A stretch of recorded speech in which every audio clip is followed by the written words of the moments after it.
एक बार की बात है कि श्री कृष्ण और अर्जुन कहीं जा रहे थे। रास्ते में अर्जुन ने श्री कृष्ण से पूछा कि प्रभु, एक जिज्ञासा है मेरे मन में, अगर आपकी आज्ञा हो तो पूछूं। श्री कृष्ण ने कहा, अर्जुन, तुम मुझसे बिना किसी हिचक कुछ भी पूछ सकते हो। तब अर्जुन ने कहा कि मुझे आज तक यह बात समझ नहीं आई है कि दान तो मैं भी बहुत करता हूं, परंतु सभी लोग कर्ण को ही सबसे बड़ा दानी क्यों कहते हैं। यह प्रश्न सुनकर श्री कृष्ण मुस्कुराए और बोले, आज मैं तुम्हारी यह जिज्ञासा अवश्य शांत करूंगा। श्री कृष्ण ने पास में ही स्थित 2 पहाड़ियों को सोने का बना दिया। इसके बाद वह अर्जुन से बोले, हे अर्जुन, इन दोनों सोने की पहाड़ियों को तुम आसपास के गांव वालों में बांट दो। अर्जुन प्रभु से आज्ञा लेकर तुरंत ही यह काम करने के लिए चल दिया। उसने सभी गांव वालों को बुलाया, उनसे कहा कि वह लोग पंक्ति बना लें, अब मैं आपको सोना बांटूंगा, और सोना बांटना शुरू कर दिया। गांव वालों ने अर्जुन की खूब जय जयकार करनी शुरू कर दी।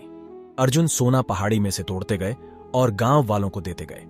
लगातार 2 दिन और 2 रातों तक अर्जुन सोना बांटते रहे। उनमें अब तक अहंकार आ चुका था। गांव के लोग वापस आकर दोबारा से लाइन में लगने लगे थे। इतने समय पश्चात अर्जुन काफी थक चुके थे।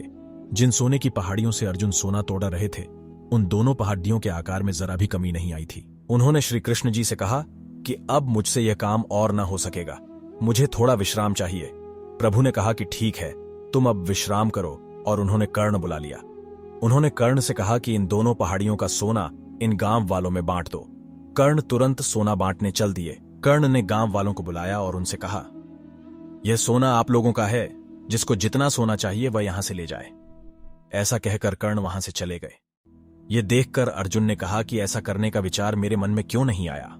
श्री कृष्ण ने अर्जुन को शिक्षाप्रद भाव से कहा कि तुम्हें सोने से मोह हो गया था। तुम खुद यह निर्णय कर रहे थे कि किस गांव वाले की कितनी जरूरत है, उतना ही सोना तुम पहाड़ी में से खोद कर उन्हें दे रहे थे। तुम में दाता होने का भाव आ गया था। दूसरी तरफ कर्ण ने ऐसा नहीं किया। वह सारा सोना गांव वालों को देकर वहां से चले गए। वह नहीं चाहते थे कि उनके सामने कोई उनकी जय जयकार करे या प्रशंसा करे। उनके पीठ पीछे भी लोग क्या कहते हैं, उससे उनको कोई फर्क नहीं पड़ता। यह उस आदमी की निशानी है जिसे आत्मज्ञान हासिल हो चुका है। इस तरह श्री कृष्ण ने खूबसूरत तरीके से अर्जुन के प्रश्न का उत्तर दिया। अर्जुन को भी अब अपने प्रश्न का उत्तर मिल चुका था। दोस्तों, इस कथा का सार यह है कि दान देने के बदले में धन्यवाद या बधाई की उम्मीद करना उपहार नहीं, सौदा कहलाता है। यदि हम किसी को कुछ दान या सहयोग करना चाहते हैं तो हमें यह बिना किसी उम्मीद या आशा के करना चाहिए, ताकि यह हमारा सत्कर्म हो, न कि हमारा अहंकार।